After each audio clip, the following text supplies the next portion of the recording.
बिहार चुनाव पर तेजस्वी यादव ने एक बड़ा दावा किया। आरजेडी नेता तेजस्वी यादव ने कहा कि रिजल्ट को लेकर हम काफी पॉजिटिव हैं। ज्यादातर लोगों ने सरकार के खिलाफ मतदान किया है और इस बार बिहार में बदलाव होगा। 18 तारीख को हम शपथ लेंगे और इस बार लोगों ने वोट फॉर चेंज के लिए मतदान किया है। बेहद पॉजिटिव सूचना हम लोगों को मिली है। सभी लोगों ने भारी मतदान करके इस सरकार के खिलाफ वोट किया है और इस बार बदलाव जो है होने जा रहा है। कहीं इफ एंड बट की भी गुंजाइश नहीं रह गई है और 18 तारीख को ओथ सेरेमनी होगा। भाजपा और एनडीए के पसीने छूट रहे हैं, लोग बेचैन हैं, बौखलाहट में हैं। 72 लाख लोगों ने ज्यादा मतदान किया है, यानी ये वोट कोई नीतीश जी को बचाने के लिए नहीं पड़े भैया, ये सरकार को बदलने के लिए, वोट फॉर चेंज के लिए वोट पड़े हैं। बिहार बीजेपी अध्यक्ष दिलीप जायसवाल ने कहा कि चुनाव में मतदाताओं का रुझान है कि एनडीए की सरकार बनेगी। मतदान केंद्रों में जबरदस्त उत्साह था। तेजस्वी यादव ने मतदाताओं का अपमान किया है। सरकार किसकी होगी ये जनता तय करती है। तेजस्वी यादव ने 18 तारीख कहां से दी पता नहीं। जो चुनाव हुआ अभी, मतदाताओं का स्पष्ट रुझान था, संकेत था कि बिहार में एनडीए की सरकार बनने जा रही है। और जिस तरह का माहौल मतदान केंद्र का था सरकार के प्रति और जो विकास एनडीए सरकार ने किया है, जनता पर उसका प्रभाव था, महिलाओं का सशक्तिकरण का प्रभाव था और एनडीए फिर से सरकार बनाने जा रही है, ऐसा जनता ने मैंडेट दिया है। अब सोचिए कि ये 18 तारीख का डेट जनता और मतदाता फिक्स करती है कि कोई नेता फिक्स करते हैं। इसी से जो है लग रहा है कि हताशा में है कि ये तो मतदाता फिक्स करेगी, मैंडेट देगी, तब कोई डेट तय कर सकता है। कोई लड्डू पहले बनाने लगे, कोई डेट पहले तय कर ले, ये तो मतदाता का अपमान है। ये तो मतदाता फैसला लेगी 14 तारीख को कि किसका सरकार बनेगा।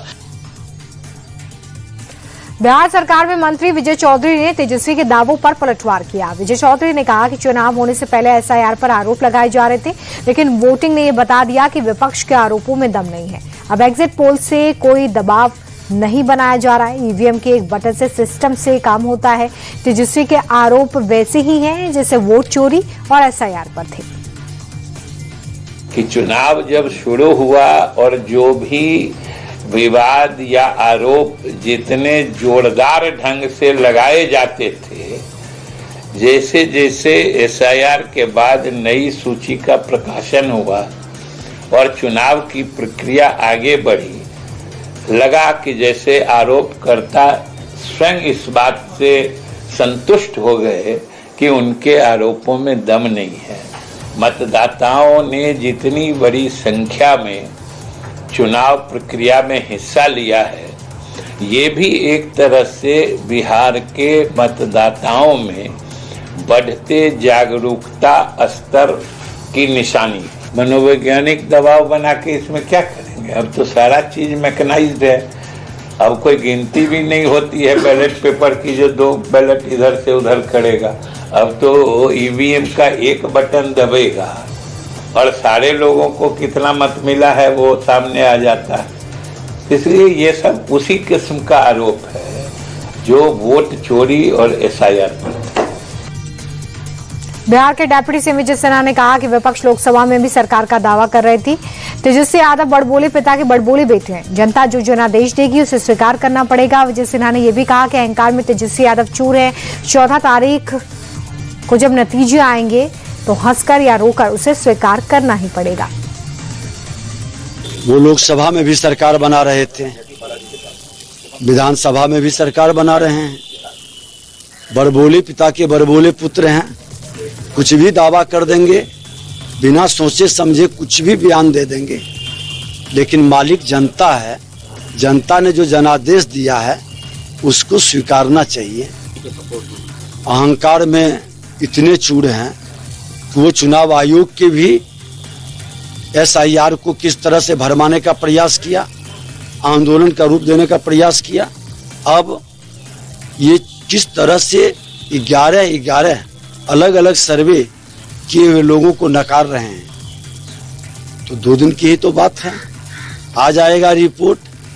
हंस के या रो के स्वीकारना पड़ेगा। इनके पिताजी भी यही कहते थे, चुनाव हार भी रहे तो कहते थे मैं पूरी 2/3 से जीतने जा रहा हूं।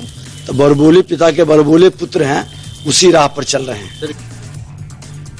कांग्रेस सांसद तारिक अनवर ने कहा कि अगर बिहार में वोटिंग प्रतिशत बढ़ा है तो इसका मतलब है कि लोग सरकार के खिलाफ है। महिलाएं भी देख रही हैं कि पढ़े लिखे बच्चे बेकार हैं। बिहार के लोगों को नौकरी के लिए पलायन करना पड़ रहा है। बिहार में काफी कांटे के परिणाम किसी भी पक्ष में आ सकते हैं। ज्यादातर जब वोटिंग रेट बढ़ता है तो वो एस्टेब्लिशमेंट के खिलाफ होता है। महिलाएं भी समाज का एक हिस्सा है और महिलाएं भी इस बात को देख रही हैं कि उनका बच्चा पढ़ लिख कर बेकार है या उसके घर में कोई रोजगार नहीं है, उसको पलायन करना पड़ रहा है, अपने माँ बाप को छोड़कर दूसरे राज्यों में जाना पड़ रहा है, दूसरे शहरों में जाना पड़ रहा है। तो इस बात को लेकर लोग चिंतित हैं, महिलाएं भी चिंतित हैं। देखिए लड़ाई कांटे की है, इसमें हम इनकार नहीं करते। बहुत क्लोज फाइट है और परिणाम किसी भी पक्ष में आ सकता है, ऐसा लगता है।